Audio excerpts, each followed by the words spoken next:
My name is Chris Ellis. I have a Bible study with my family on Tuesday nights. I wanted to start a Bible study because I knew there was more out there. I didn't want to be the, well, I'm going to quote Gary Morgan's here. I didn't want to be the only one going to heaven. I know what it says. I wanted for my family to go with me, and I didn't plan on leaving them here. More than money. I had to do something, and I started praying. It took about a year of praying before it actually came into fruition. I didn't know what I was going to do, how I was going to do it, but I knew somehow that God was going to help me to bring my family closer to God.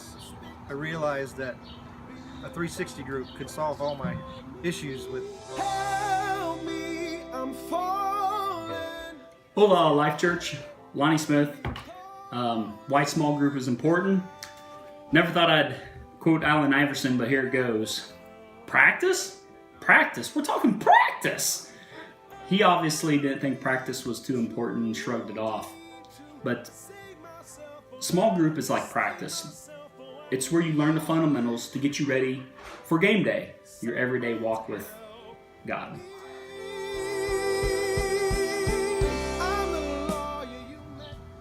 My vision for this small group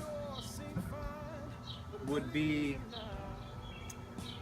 not only to reach my family, but for my family to reach extended family. I'm the city you drive through on your way. Helps you get on fire for God so that when you go through fire, nothing happens. You're still on fire for God. The Life Church is in the business of creating neighbors. We're representing who lives in us, we're representing the Life Church, and we're representing the Gleasons. Since attending the Life Church, I've noticed the divine appointments in my life, that I can be a neighbor and manifest God wherever I go, creating testimonies that the devil cannot steal. Every day should be a testimony. I would encourage whoever decides to want to start a Bible study or a 360 group with someone to just do it, because really you're not going to get a right time.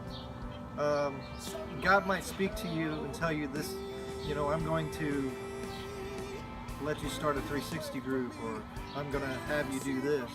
But until you make that first step, God will meet you halfway, whatever you do. So you got to make that first step. I've heard some people talk about being ready to get out of here, to go home to heaven. I'm not ready yet. I've got work to do. There are a few more people I've got to talk to about being a neighbor, just being a neighbor too. Tell them about my Jesus. Thank you to the Life Church, the Gleasons, Brother Gary Morgan's my eternal life coach, Chris and Tiffany, and Jesus.